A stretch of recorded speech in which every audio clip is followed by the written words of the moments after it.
gives good head. But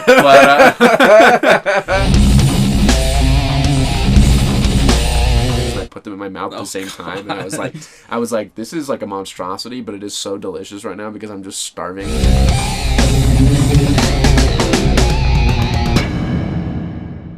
All right, with that, welcome to Sequel Podcast. I'm Matt Bonta. And I'm Braxton Dixon. For the first time. Yes, sir. Finally. Yeah, it's been a long time coming, I think. Like sure. 3 years, maybe? Like 4 years, something like that. I'm surprised I didn't podcast with you back in the Savage days. I wasn't even aware that you had a podcast going at that time. This will be what episode number do you think this is? Fuck, let's see. If it's been 3-4 years, I'm going to go with, like, 20. 20. Welcome to episode 240 of Sequel Podcast. Wow, I was way off. No, I've been podcasting a lot longer than that, obviously. Okay. But I always go chunks of time where I'm not doing anything. Okay, so that makes sense. My first podcast was in 2009. Okay. What was that about? I think we were just talking about, because it was right around October, mid-October, and we were just talking about horror movies. It was me and my ex-wife and my buddy, Patrick, and we were just talking about the horror movies we've been watching. Cool. That's great. Is it? I think so. I mean, that sounds like a good time to be.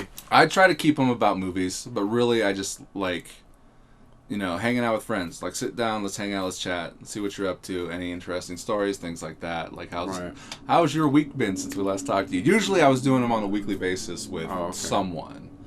Mostly with Corey, but it's hard to keep up a weekly podcast. It is, yeah, because everybody's schedules are just all fucking, out the window and everything, and it's just, yeah. But one year we buckled down and we did it every week. For an entire year? Well, however long we did it for. Oh. But it was like 2015, and it was like, let's start podcasting again, and we made sure to force ourselves, commit to the schedule of doing one a week, and we did it for a little bit, for a couple months. I got a good 10, 15, 20 episodes in a row. And sometimes it's like, we're done. Do you listen to podcasts? I do. I listen to, I can't remember the last podcast I listen to in the traditional sense, but I listen to a lot of lore videos, a lot of longer formatted lore videos, Star Wars lore videos, Lord of the Rings lore videos. Okay. See, I thought you were talking about specifically the podcast called Lore. Oh, no. Have you ever heard of that one? No, I have not. Oh, it's a very popular podcast about kind of dark subject matter, where the dude will take a subject of something and he'll do the history of it. Oh, that's cool. So it's real life lore. Yes. I'm too much of a nerd for that. He'll take werewolves and he'll talk about the werewolves, or he'll talk about lobotomies. And then Amazon picked it up and they did a couple of seasons of it. Oh, that's super cool. So I'm not sure if he re-narrated those, or if they just took his episode and then filmed something with it. And the only thing that I think is similar to that I listen to is folklore. If it's sort of like that, I don't know if it's he takes werewolves of stories or actual folklore. But there's a channel, I'm trying to remember what the name of it is, but he basically, it's just anything and everything. He has a couple episodes about voodoo in Louisiana and the Bayou and New Orleans. That cuts into your line from the movie, the Serpent and the Rainbow line that you have. That does, yeah. Which I think that's funny. His is if you take werewolves, he'll talk about what we know as of werewolves right now, and then he'll also talk about a real life murder case from 200 years ago where they thought it was a werewolf, but it was really just a crazy guy. Right.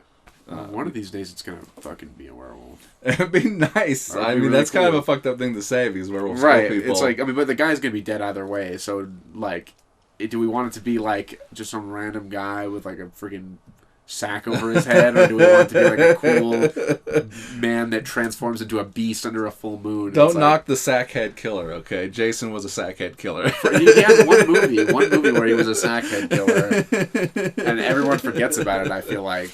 They do. Everyone's they like do. the hockey mask, and I'm just like, you don't even know the hockey mask didn't even come in until the third movie. Most people that I've talked to personally, I mean, if you're into the movies, if you're into all of it, then obviously it's a no-brainer. Right. But you know that you've seen the first Scream movie from 1996, right? Where the first call where he calls the girl, and he's like, what movie was, who was the killer? Who was the killer Friday the 13th? She's like, it's Jason Voorhees. And he's like, no, that's incorrect. She's like, I saw that movie 20 goddamn times. He's like, then you should know that that Mrs. Voorhees was the killer in the first movie. And what's fucked up about that is that was in 1996. And that was in 96, yeah, exactly. So here we are almost 20 years later.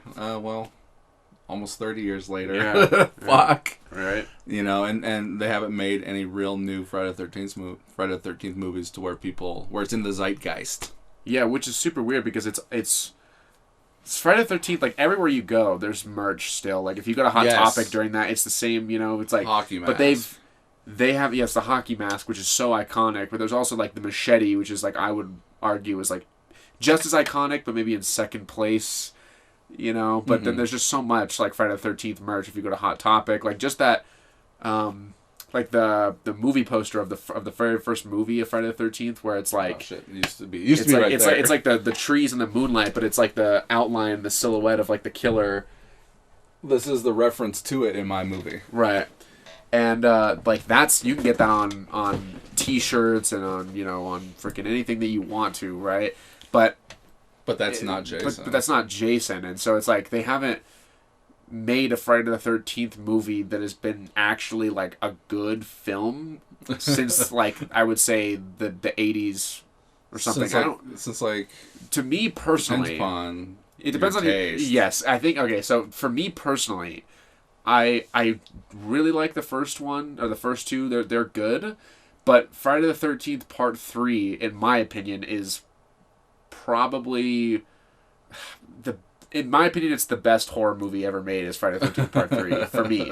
And then Part 4 is also really good. And then 3 and 4 is a nice 1-2 punch. Right, exactly. Part 5, but Part 6... Part 6 is fantastic. Is also fantastic, exactly. And that's what like kind of reinvented, because most people, when you think about it, they're like, oh, Jason, he teleports in quotes, or Jason does like this, or he's undead and everything. It's like, but that never actually happened until Part 6. Because in the first one, it was well, he's undead in 6. Yes, exactly. Teleporting. Well, they say I say in quotes he teleports because like he'll be walking really slowly and they'll be running and then suddenly he'll come be out somewhere where he shouldn't be. If you're really a fan, it's like, well, he just knows Camp Crystal Lake better than everyone. He knows the trails and stuff, right? But most people are like, oh, he teleports and stuff. But it's like that's because they don't know any of like the real like stuff that goes into the lore. But that's why they're saying like I'm like he wasn't that way until Part 6, because in Part 3 he actually runs. Yes, exactly. He actually sprints. Yes, he does. In 2 and in 3. Yes. And yes. He's chasing after the cop. Yeah, and it's like, well, did he drown? Is he technically undead? Did I tell you my theory? What? What's your theory? My theory is that his mom found him not drowned and dead, right? And just raised him kind of up to whatever, right? Uh-huh. And that he's helping her in that first movie. Because there's a scene where the one woman is thrown through the window.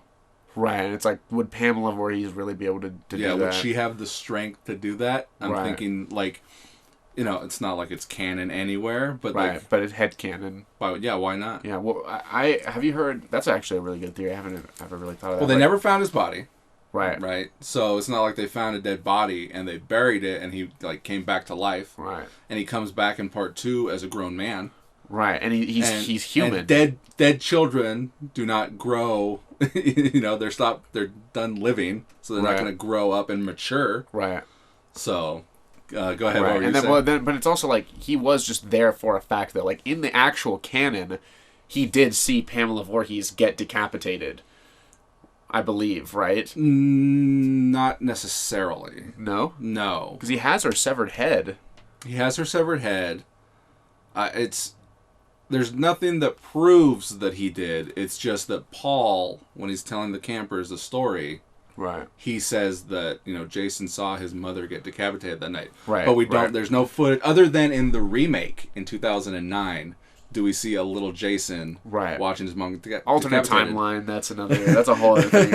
You know what? The Kelvin timeline of Friday the 13th. Yes, I have some things to say as we get a little bit further down the line. But just for now, I feel like personally, okay. So my theory, me and Cody's theory, actually, which is very similar, is that that guy who's in the first movie who shows up and the cops are looking for him, and he's like, Ralph. oh, he's like, you're gonna die and everything. So we think that he actually found Jason, like Jason was drowning or something. He washed up on shore or something, and by that time no one could find Jason, and the cops were there shutting everything down and everything, and that's why they never found his body. This crazy guy that lived in the woods is the one that really found him, because Jason knows archery, he knows the campgrounds really well, he knows hunting, he knows trapping, and it's how would he know those things? That's in my sequel, The Midnight Bloodshed. Oh, is it? Yeah, that's crazy, because it's people don't think about that unless you're a really big fan of this series, and then you're like, oh yeah, he does know these things, right? And also, how does that one guy know in the first movie that that's what's happening? Because isn't that the first time that all the killings happen and things like that, right? And it's he doesn't say Jason is going to do it. He doesn't, but he says you're doomed. But there's a history of, so the year after Jason died, she killed 2 campers, right? And then the camp shut down, and they tried to bring it back up again, years later.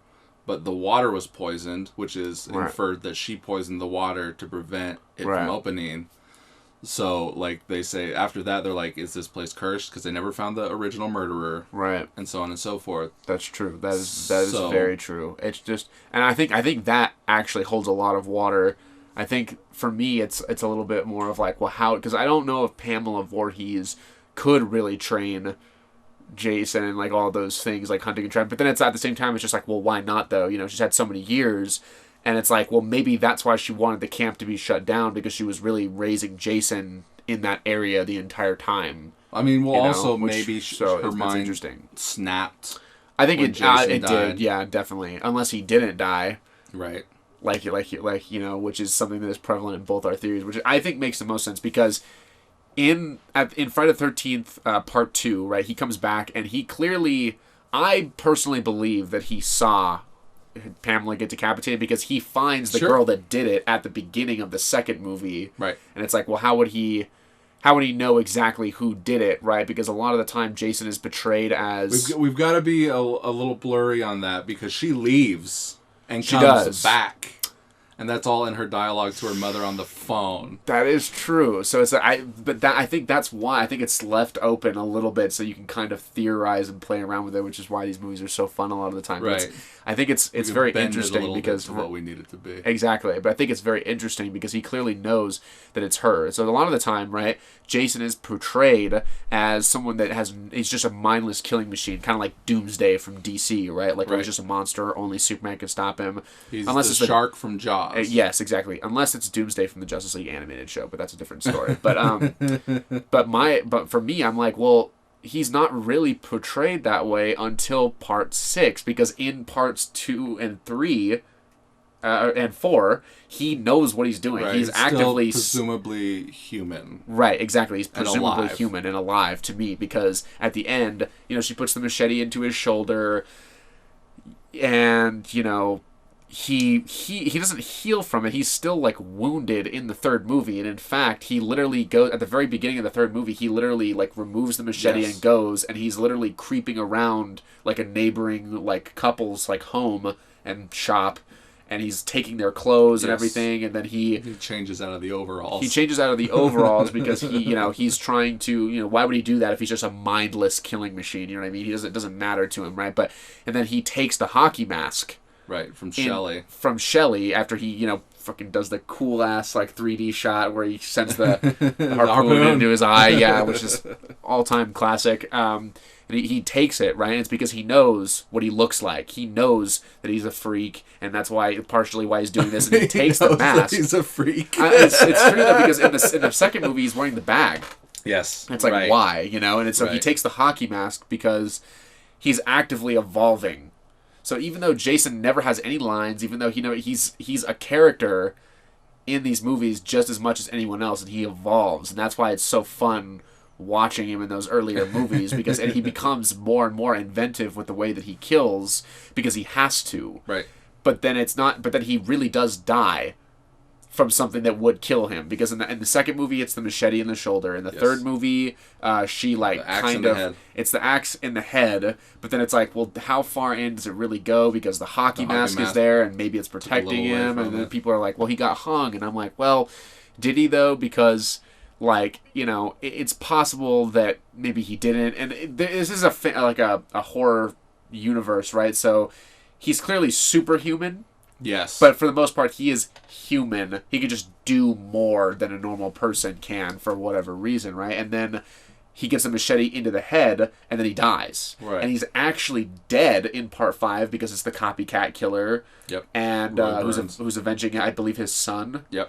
And then you get to part 6, which is my personal favorite. I think part 3 is the best objectively out of all of them, but my favorite one to watch is part 6. Right. Same here. Yeah. And Tommy Jarvis goes back, you know, he's the main character of these last 3 movies of 4, 5, and 6, and he's like, you know, I just have to make sure that he's dead because of what happened in part 4 and part 5, you know, the trauma of everything coming back, and then his friend, whose name, it's like Haas or something like that.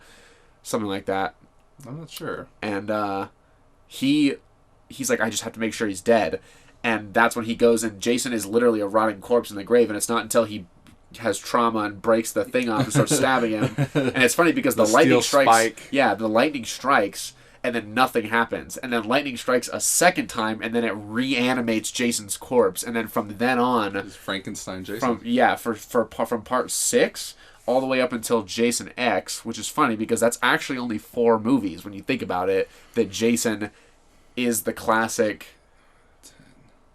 Or 5 movies, yeah. But, I mean, Freddy vs. Jason. And then Freddy vs. Jason. Okay, fair enough. Which takes place before 10 and after 9. Yes. Yes. And so, he's not portrayed until part 6 as actually, like, undead, like, unstoppable being. Like, right? Like, he has been wounded and he's been stopped and he's been killed before. But now, he's a certain way. And I always just thought that was, like, really interesting. As an evolution to his character. But I think basically my overall like point of all of this is kind of like to go back to the beginning of what we were really talking about, is kind of like that's when they stopped reinventing Jason, because that's really when he became incredibly iconic. I feel the Jason that the people who don't know anything about it know Jason as. Exactly. And so they kind of, instead of, you know, having interesting things happen in a lot of the movies and stuff, and I'm a huge fan, so I do just love all of them. You know, right. But for the average moviegoer, I feel like it's like there's not a whole lot of substance. It's now it's just Jason being undead, and even the characters in those later movies aren't really that good. I would argue that Jason Takes Manhattan is actually not nearly as bad as people say it is. I don't think it's incredible by any means, but I don't think it's as bad. There's some redeeming qualities to that movie. But overall, that was, you know, they kind of stopped. And I think they knew they were going to do, like, you know, that they were falling off and everything, even with their budget. And I think that's why they teased Freddy vs. Jason at the end of part 9, and they never got around to doing it until, like, 2004 or something like that. 2003, yeah. But even Jason X happened in, like, 2000. Yep. And so, you know, they tried to reinvent Jason in Jason X, right? Because they're like, well, how do we reinvent him again? And it's like, you know, after falling off for so long, it's like, well, let's just, you know, make him this way. But it's like, well, he's already the most outlandish already. You don't, Jason himself doesn't need to be anymore, but you need to put him into other situations. And I think that's why Freddy vs. Jason, it's cheesy, and as cheesy as it is, I think to this day, it's still, like, people still are like, yeah, Freddy vs. Jason, they're like, Jason and Freddy, like, when they fought, that was some hype shit, right? And it's like, okay, that's fair enough, right? So I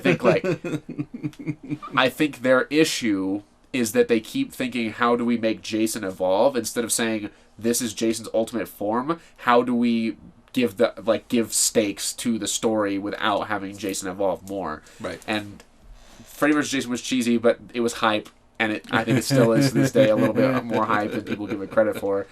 And then comes the remake. Right. In 2009. The remake, apparently. 2009. I don't hate the remake. It's just that so I don't know if it, like, when this craze started, because the craze has always kind of been, ever since the first Friday the 13th movie, teenagers, and they're hooking up, and they're getting drunk, and then they get killed, Right. and the whole thing. The slasher movement of the 80s. Right, exactly. But... Even though Halloween and Texas Chainsaw Massacre happened in the 70s. But it Right. really blew up in the 80s. Right, yeah. And, but then you also have Scream, which happened before those. The first 3 Scream movies happened before even Jason X. Right, it started in '96 with the first Scream movie, and then that, like, Wes Craven kind of reintroduced people to that. And even though it was the same basic formula of teenagers and stuff, it was a new spin on that. The late '90s slasher reinvention. Right, exactly. And like, so I still know what you did last summer. Right, or I know what you did last summer. I personally also do just love Scream 3. I know a lot of people are like, it's the worst one, but it's like, sure, it's the weakest one out of the first 3. In my opinion, but that doesn't mean that it's bad by any stretch in my opinion, right? But the first, it's undeniable that the first, I love two. The first two is so funny. it's hilarious, but it's also just awesome. Like, and Mickey's plans in that movie are just insane. But without getting to, we can get to Scream in a second. But I think that Scream reinvented a lot of things, right? And now there's even the new Scream movies. We're on Scream 6 now. There's been a TV show about Scream. Yes. And now Scream is even more iconic. But because, right, in the modern era, they've now taken that same formula of teenagers, and they're getting drunk and they're getting killed and all that stuff, right? That's the same basic spine. But they've changed the context of it, right? And, they're talking about legacy characters, and they're doing requels now, and it's a whole thing. They're making it meta and surreal. Right, exactly. But it's that idea that, Legacy things are staying the same. We're seeing, it's staying the same, but it's also a fresh new take on it, right? It's like, okay, so I have chicken, right? I'm eating chicken for every single meal, right? And it's seasoned, and it's good, and I love it, and I love my chicken recipe, but I've eaten it for 300 days in a row now. Sure. I'm getting a little tired of it. If somebody gave you that exact chicken, but then just paired it with pasta, it would just be the same thing. Give me a salad, but a little bit, people. but a little bit more. Exactly. So it's like, well, now I have all this pasta to enjoy at the same time. And so, like I said again, it's like, it's always been the same. Like, teenagers getting killed and they're getting drunk or whatever, and they're hooking up and all that stuff, right? But now it's okay. Now it's the legacy, and now of not just Sidney Prescott, but of Billy Loomis now. Yes. And things like that. Was the killer from the first movie. And so that brings you back, and that gives you that sense of nostalgia, but it's also moving forward. Nostalgia coming from someone who wasn't even alive when Scream came out. Right, which goes to show Right, that goes to show you how powerful the movies really are and how iconic they truly are. It's like they've reached not just my generation now, but now the next generation, and they're still making multiple generations. Right, multiple like generations thrice now. It's like, it's like, oh God, like, but that's something that I think Friday the 13th, that franchise, has failed to do, though, because in the remake. Just the remake, Friday the 13th, it's just the original movie, but in modern times, and it's like, well, modern problems call for modern solutions, and it's like, well, don't fix something if it's not broken. It's like, well, it's not that it's broken, it's just old. Yeah. If you have a toy, and the toy is 20 years old, it might not be broken, but you're admiring something from the past, and that's okay, but it literally can't do the same things that it could do when it was new. It's just not the exact same thing. And so I feel like Scream has reinvented themselves. Even the new Halloween movies have kind of reinvented their sort of formula little bit. They were made in a modern way. Right, exactly. They were made in like kind of a modern way, and I feel like they've at least tried to. But, Halloween's kind of like the Fox X-Men universe, where it's like, well, where does the timeline actually diverge, and where does it really start? Except with Halloween, they don't have a Days of Future got Past, five different timelines. Exactly, and got 1 and 2, right, and then 3 is its own thing, right? Right, and then so 4 follows 2, 5 follows 4, right, 6 follows 5, right. Now they made 7. Right, and then H2O. Well, which is H2O. 7 is H2O. And they said that 7 follows 2, but it can also follow 4, 5, and 6 as well. But when it Right. was made, they were saying 4, 5, and 6 didn't happen. 3 as well. Right. And it follows 2 directly because Jamie Lee Curtis came back. Right. So then 8 follows 7. Right. And then 9, I guess. Well, and then you got the Rob Zombie movies. Right, which are just in a completely different timeline. universe. And then you've got the newest ones with the David Gordon Green ones. Halloween. Which also follow number 1. Right. Halloween 2 is no longer canon. Right. To any of those, which is like, which is weird because Halloween 2 takes place the same night as the first Halloween. And was written by John Carpenter as well. It's a direct it's not even just a direct sequel. It's like Back to the Future Part 2, where it's literally the same movie, just cut into different parts. If you cut out the credits, you can paste those right together. Right, and to me, that's kind of an insult on John Carpenter because he did do a lot for the horror franchise, and he did do just a lot for like horror in general. Yes. And I feel as though, okay, so what? Just because he made the second part of his story a little bit later when he couldn't make it at the same time just means because that the second half of it isn't canon anymore? Just because that filmmaker didn't like the second one or whatever is a better statement. Right, and I actually have a point about Star Wars with that one as well in a minute, but like I just feel like... and I've got like Greg texting me. I've got like trying to wrap a bunch of things up. Right. Yes, for the audience, he's texting, but I feel as though when you have like a franchise like that, it's important to respect what came before and also continue to move forward. I don't like when people just completely erase everything that everyone else did. And I know some people will be like, well, you can still go back and watch that movie. It doesn't really hurt anything. Right. It's like, well... When they remake something, they don't overwrite the previous one. Right, exactly. And so I'm like, remake it. But if you remake it, do it right. You know what I mean? Or if you're going to make a sequel, make it a sequel. And that is going to go into my Star Wars thing if you're fine with that. But that's, we can continue talking about horror right now if you want to. But that just happens to... Well, I wanted to talk to you about... we just finished up a movie you're on. I want to talk to you about working on the movie. Yeah. We'll get to on next podcast. We'll get to the Star Wars. Yes. Because I have a lot to say about the current state of Star Wars and the Star Wars sequel trilogy. No, it's good that we talked about like Friday the 13th and Scream stuff because it's going to be kind of like a Halloween episode anyways. It's going to drop in October. Cool. But yeah, so... Not to cut you off from your horror talk. I'm just going. I'm talking, and so yeah. So Braxton, you were just in another movie of mine. I was second. This was technically the first one wasn't a movie. Right. It was the Savage second series. Production of mine. So the second production, first movie. If Tomorrow Never Comes. Is that what it's called? No, my bad. Yeah. Yes, you were in it. Yes, I was. How was that? What was it like? It was very interesting because, if anyone's listening that hasn't seen the previous installment, Savage, the series, or even when you're listening to this, if you haven't seen, go watch it. Go watch it. I play a character named Miles, and I remember this was a couple years ago, right back in 2020, I think. Yeah, at the tail end of 2020. Right, we're 2023 You probably didn't film. You might have filmed before New Year's. Right. And then we had to reshoot that after New Year's. Right, yeah. And so I think the last time that we shot on Savage was very interesting because it was the first time that I'd ever gone out of my comfort zone and actually just filmed with somebody that wasn't just my immediate crew, right? But it was also very interesting because I got to play this character that for once I didn't write or have a hand in writing at that time. So I kind of just got to look at the script and the scripts and look at them and say, wow, this is very interesting. I wonder what I can do to kind of bring this character to life, right? And Miles there's a lot to Miles him. Morales. Right. Is that because I'm a certain color? No. I feel at that time I didn't know a whole lot about Miles, right?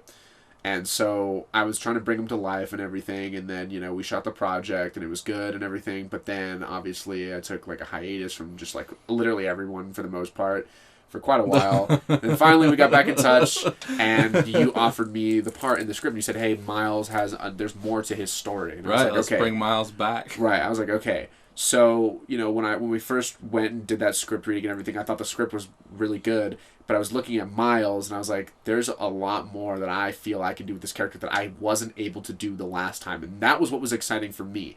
It was really cool being on set with everybody, and it was really cool just helping out, and even when I wasn't filming, it was still really fun, and it was a good vibe on set and everything. It's just, for me, the best part about it was basically knowing that, at first I'm not sure, but now it's like Miles is my character. He is written for me, and I will continue to play him because I feel like I am Miles. I have a part of, he's a part of me, I'm a part of him at this point, right? Definitely. So something that was also really interesting too, working on that set, was knowing more than likely I'm going to be able to continue to follow this character in his journey down that line, right? And kind of Bag boy, trying grocery to outlet. Right. No. right. Working under no sort more. of, right, and sort of kind of trying to understand, like, okay, where is this character going to go, and how do I, kind of make my performance nuanced enough to where I can try and,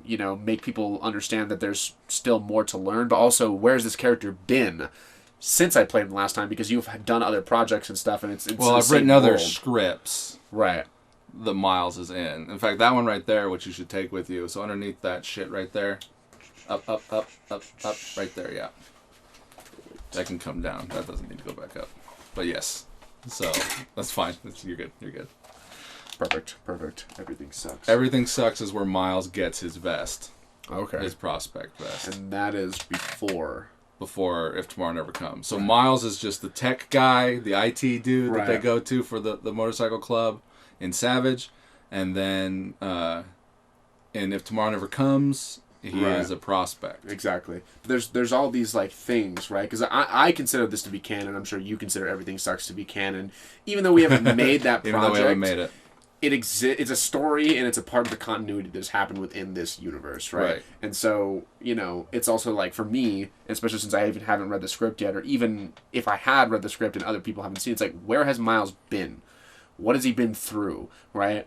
And so coming back to the part all these years later, knowing that he was around and doing things, but having not necessarily experienced that part of his journey, it's within me as the actor to kind of be like, okay, I need to play the character the same and respect what he was before, but continue his legacy in a different way. And so, positive momentum, essentially, is what I was going for, which is the same as what I was talking about with the horror franchises. What I feel like they need to do is how I respect the history as Miles. Yes, respect the history, but respectfully go in another direction.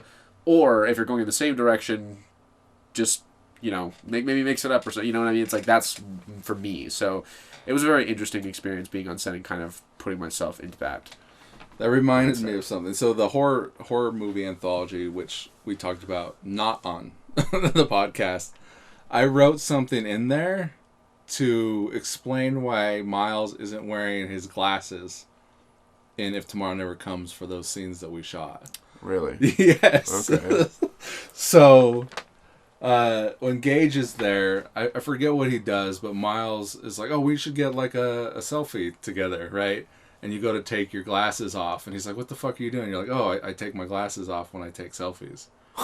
And in the scenes in If Tomorrow Never Comes, when we forgot your glasses, is when you're taking selfies.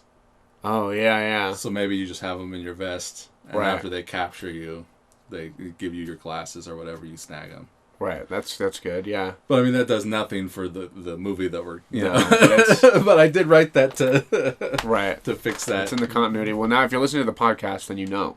Yeah, then you know, you'll see the Braxton is not wearing his prop glasses for a couple of clips in the movie. Yeah. and then they suddenly come back, and especially since we shot them out of order a little bit, so it's kind of like, keeping track of that was a little it was, especially like at the end of shooting, like, I'm packing up props as I don't need them anymore. And that was like the last day, or like that was the second to last day of filming, was those last scenes of you without the glasses. So like I'm like getting rid of everything. Everything's a mess, and I'm getting rid of everything and packing it up and whatever else. But yeah, I have you here as 4 days. You were on 4 days for this movie? Yes, I was. I was on 4 days. I got everyone's day count. Nice. So I did 18 days. Wow. Cool. How many days was Cody on set for? I just want to know. 9. 9. Which is weird because he's the lead. He's got the most lines. Yeah, I was gonna say. And he actually has 9 when like Damon and Nomar each have 10. Huh. But Cody got to Cody and Grace both did days where like, okay, we see you in the morning, we see you in the afternoon, and then we see you again at night. Right. So like we do like 3 shoots in one day. So like if you broke those up, Cody probably did like 15, Grace probably did like 10. Right. Fair enough. But because like we weren't doing anything, and like he's available all day, he's not doing anything. Grace is only available here, and this person's only available here. Are you guys free to, let's go do the date night stuff. Let's, go and do the pickup scene that we couldn't do. So, like, we were able to, like, I filmed all day long. Right. But those guys would do a couple of split shoots. So, like, that's why Cody is, like, 9 rather than, like, 15. Right. It's because he would do, like the one day with Grace, he filmed with Grace in the morning, filmed with Damon in the afternoon, and then we got back together at night and filmed with Grace again. Okay. So those would be like 3 separate days if we really just blocked it out, like, this scene. Actually, I would have loved to have had Damon there earlier, but Damon always showing up late. Son of a bitch, Damon. Yeah, Damon, if you're listening to this, dude, come on. Get your shit together, man. Yeah.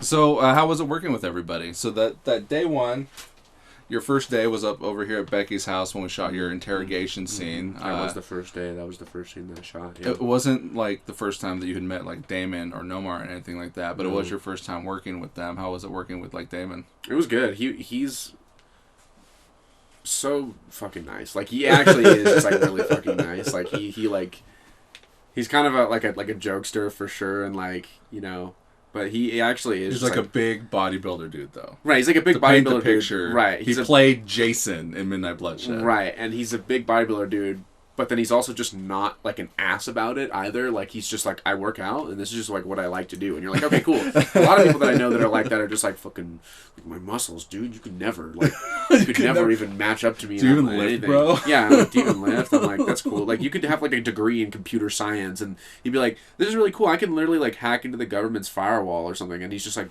do you even lift? And you're like, dude, I don't need to. Like, I can literally have your entire life by that, dude. Like, like the snap of my fingers. But Damon is not like that. You know what I mean? It's like he's humble. He's very humble about it. But also at the same time, though, because the character that he's playing and the scene that we were in on that day was very intense. Oh yeah. And he has an actual gun pointed to my head, unloaded, not loaded, cleared it. Right, cleared it, and not unloaded into my head.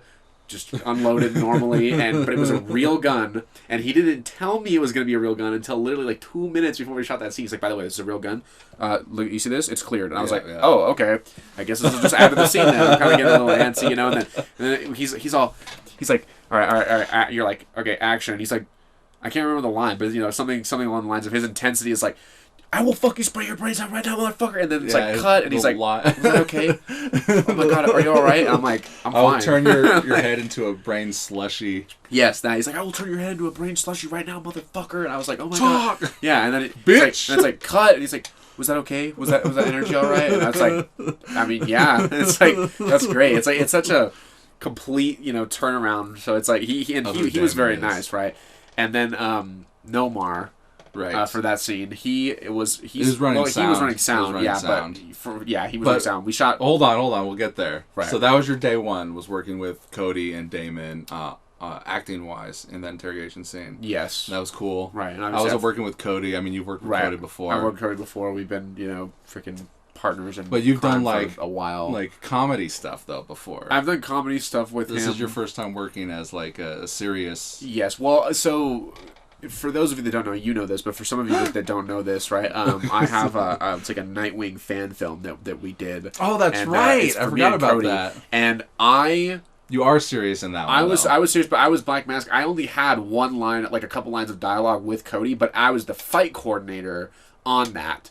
And that shoot kind of got a little intense behind the scenes just because some props kept breaking every now and then, and shit kept getting deleted, and we were having to refilm stuff, and just whatever, right? It doesn't have to be anybody's fault or anything like that, but it's just shit happens when you're making movies, and you have to kind of deal with it, but it can still be really stressful, right? And so when you're doing action, people are supposed to be hitting each other but not hitting each other, but then you might accidentally hit somebody, but then you're already annoyed at the other person because of that, and it's like, and so we might not have had a serious scene on camera together, but we did, I would say, some pretty serious work behind the scenes together, and I had to teach him some choreography, and there were some things about that, and so you know what I mean. So I had worked with Cody in a relatively more serious manner than most of the other comedy bits, but this was the first time I think that we actually shared a scene together, saying lines to each other, Cody, back and forth. Right, Cody always gives good energy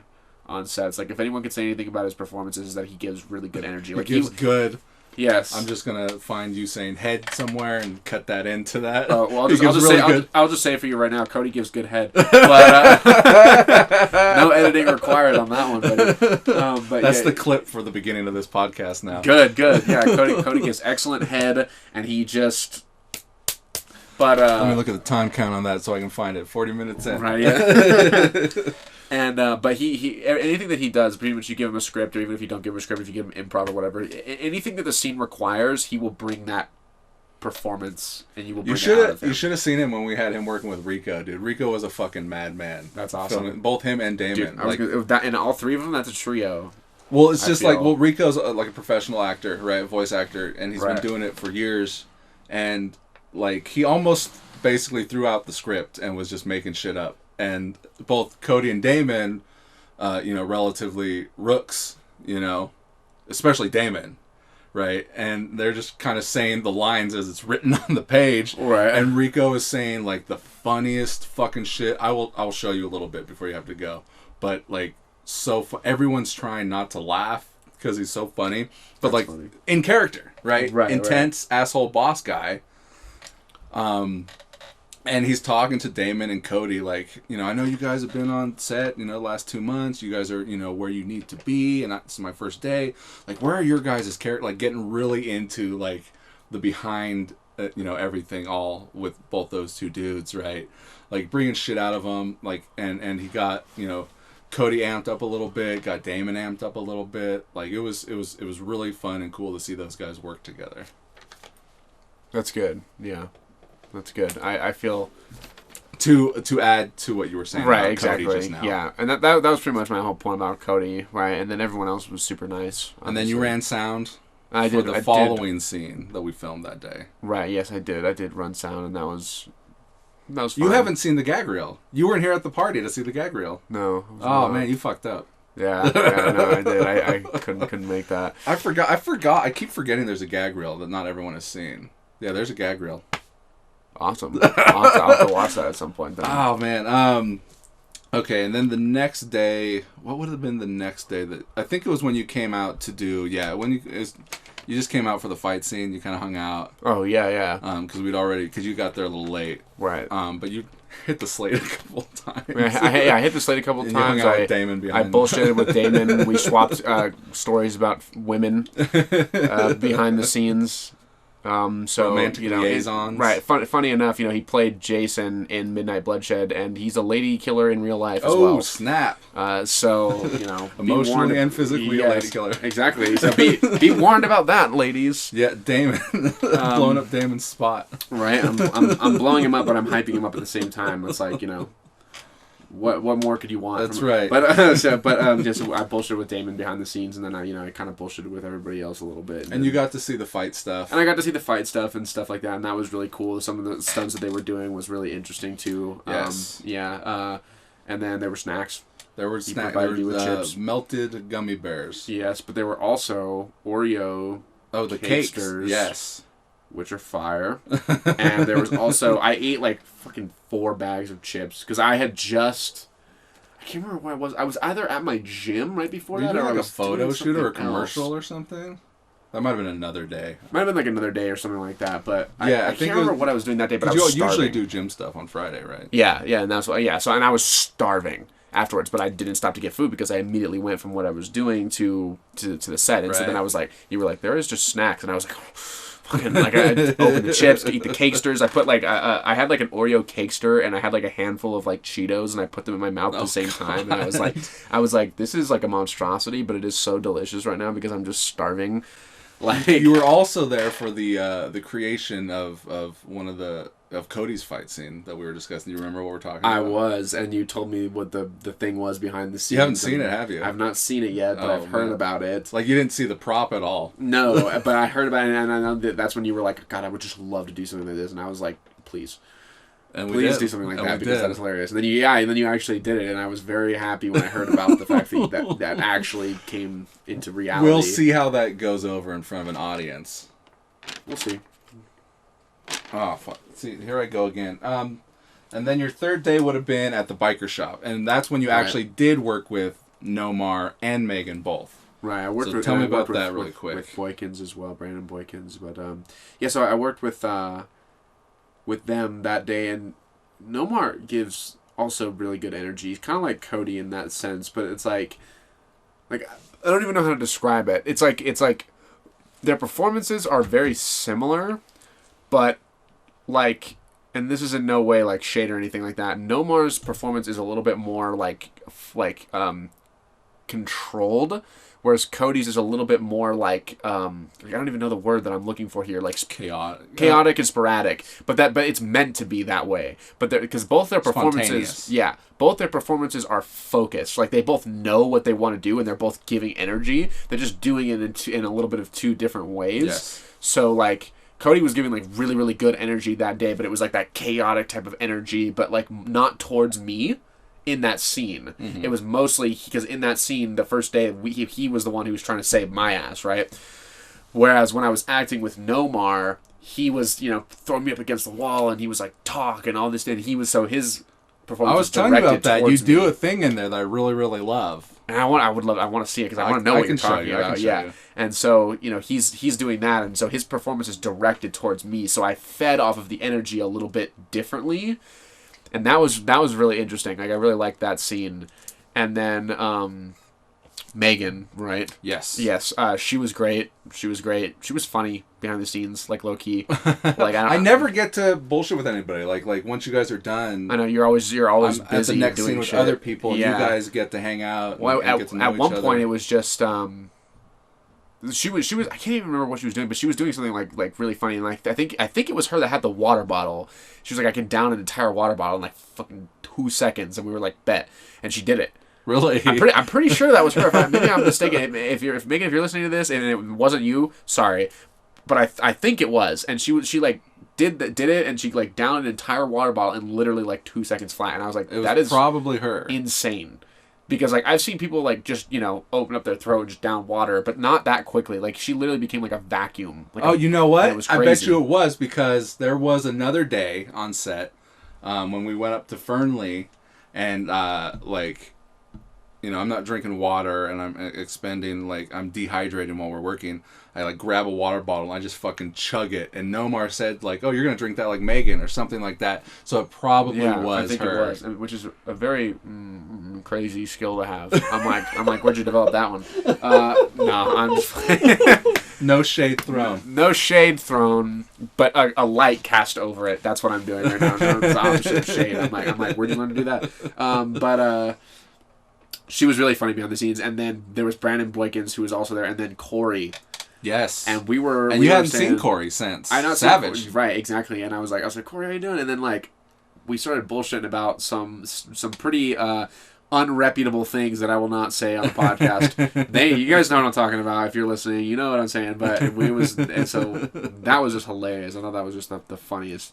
Was probably my favorite day on set. I like having... That was a great day. That was. Everything went and Gabby showed up, and Gabby she was also... She's crazy, too. Right, she was super cool, and then that was the day that both of our gym members were, fighting each other, and we were the king of the cage, right? My guy's gonna win, your guy's gonna win, but it was still, good energy. It wasn't if your guy wins, fuck you. It wasn't like that, It was it was yeah, just whatever happens. And she hugged your girlfriend? Yeah, and then at the actual fight, she saw us and she hugged my girlfriend and everything. And she was like, "Oh my god, I'm really glad to see you guys here." So Gabby's great, Megan's great, Nomar's great, Corey, Brandon, everyone's great. Jacob. Riley. He did that thing in the scene too where he walked away. You know, he like the cops like go in there and he walks away. And he's like, "Fucking bitch." Yes. And I thought that was just the funniest shit. I was like, that is hilarious to me. So, and then, Riley. And, you got to act with Riley. I did get to act with Riley, and she had a good performance, but that blood, that's all I can remember. Let's talk about that real quick. Nose. So, we have blood coming out of your nose, and I used a dropper, like an eyedropper, like a clean one. And I just put some blood in your nose, but it just didn't quite do it, right? Right. So then I just went all out and just squeezed the whole thing into your nose. Where did all that go? Were you still like blowing like snot blood? You'd think that it would have like went down my nose and like or into down my your mouth throat. or something, or down my throat, and it didn't. I don't know what happened. I don't know if that's normal. I don't know. It just stayed in there, and then when I, tilted my head back, it was just down in there. Then when I tilted it back the other way, well, look, there was an obvious shift in your, I don't know, body language or whatever from like the first time I did it, right? And we're just like okay, we'll just do it again, and wiped your nose, but like. Did you feel like it went into your brain or something? It was so weird because I almost felt like I was being waterboarded a little bit because it was just there. Like do you feel like you couldn't breathe? No, I could breathe. It was just I could tell there was fluid in my nose that wasn't my own. And I was like, I need to get this shit fucking out of me. And so I was like, I gotta put that energy into the scene so we can get it done. And then as soon as we got it done, I remember going into the bathroom and blowing my nose for like 5 minutes, and just all the blood just kept coming out. Blood in quotes was just coming out. Right. And I was like, my goodness. And that was the night of the fights too. And I was just like, I'm gonna like freaking show up to this thing with a bloody with a bloody nose or whatever, and they're gonna be like, what happened? And I'm gonna be like, I filmed a movie.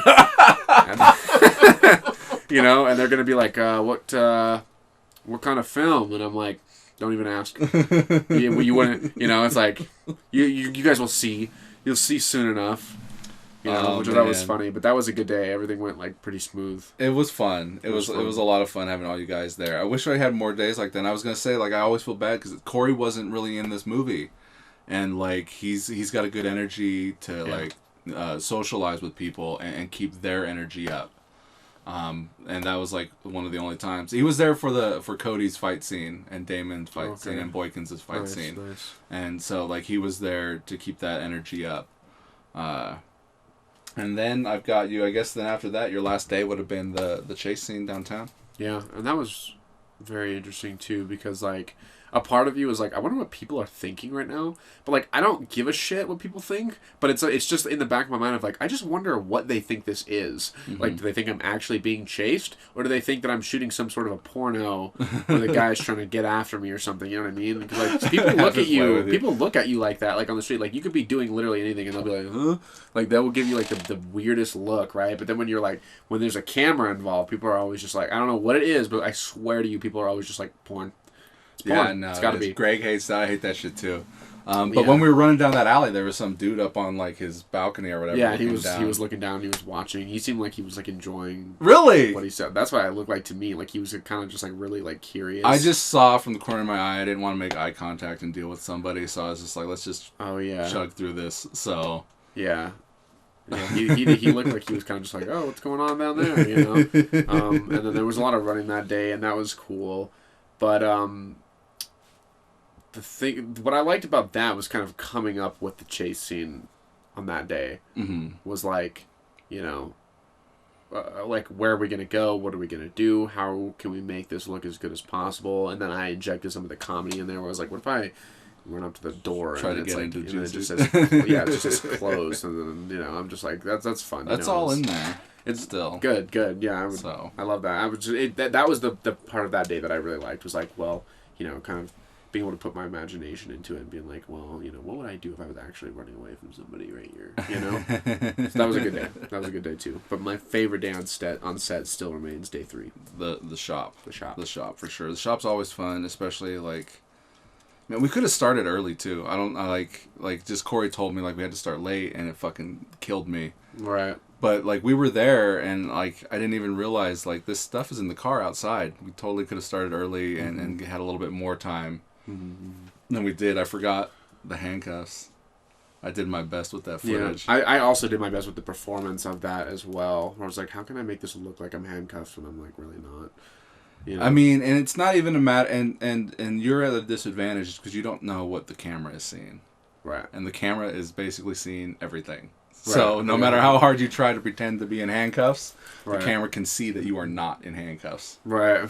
But I did what I could to make it cropped out. Good. That's good. But it was fun. It was a lot of fun, and I'm glad that you were in the movie and on set. Thank you. And Thank you. I want to work more with you. Yeah, we will. We will work. You were hard to get a hold of. I know. You were hard to get to respond to my. And it's funny too because it really is nothing personal because like literally everyone is constantly telling me that like they're just like, hey, so why didn't you text me back for like a week? And I'm like, well, it's because I was busy texting all these other people over that course. And it's like, you really just couldn't text me back. I'm like, I know, I need to be better about it. But like, I'm literally being pulled in like 10 different directions all the time because for whatever reason, everybody wants a piece of this sweet ass. No. That might be the next clip for the. Yeah. I did 2 clips at the beginning of the show. Everyone wants a piece of this sweet ass, and then Cody gives. Then that's funny. Well, so that I can show you a little bit of footage and get you out of here so that you can get to your next thing and hopefully survive the Reno Air Race traffic. Hopefully. Yeah. Hopefully. Yes. Thank you, Braxton. Yes, thank you for having me on. It's a pleasure, like actually. And we should keep doing it. We should keep doing it. Keep making movies. Keep doing everything. Yeah, we'll definitely work on projects together for sure, and then we'll definitely do more podcasts as well because I actually had a good time. And I gotta finish my Star Wars rant. Yes, we gotta get you on with like Corey. Corey's always a good guy to. I would love to do a podcast with like I would love to do a podcast with Cody and with like Corey, Brandon. Just one with everybody, or just one with everyone. Yeah. You can be my new co-host. Can you come into a weekly show? Right? I don't know. That's crazy. I mean, we had a great time when we went to go hang out at the Coffee and Comics and watch those comics. And we had the surprise show, and then there was a guy from my gym there. I was just like, by the way, I'm doing a stand-up comedy show. I was like, okay, I didn't know about this, but also awesome. Yeah, and they had some pretty good bits in there. That was a lot of fun, and we had a good shout out to Mo. Mo is the guy that you knew. Yeah. Shout out to Mo. So if he listens, if he listens, maybe I'll just show him that one clip and be like, I gave you a shout out at the end. At the very end, and now at the end of your comedy bit, you say, shout out to this other random black dude that I trained with in my gym or something, because that's how he would say it. Well, that's Sequel Podcast for this week. I'm Matt Bonta. I'm Braxton Dixon. Peace out.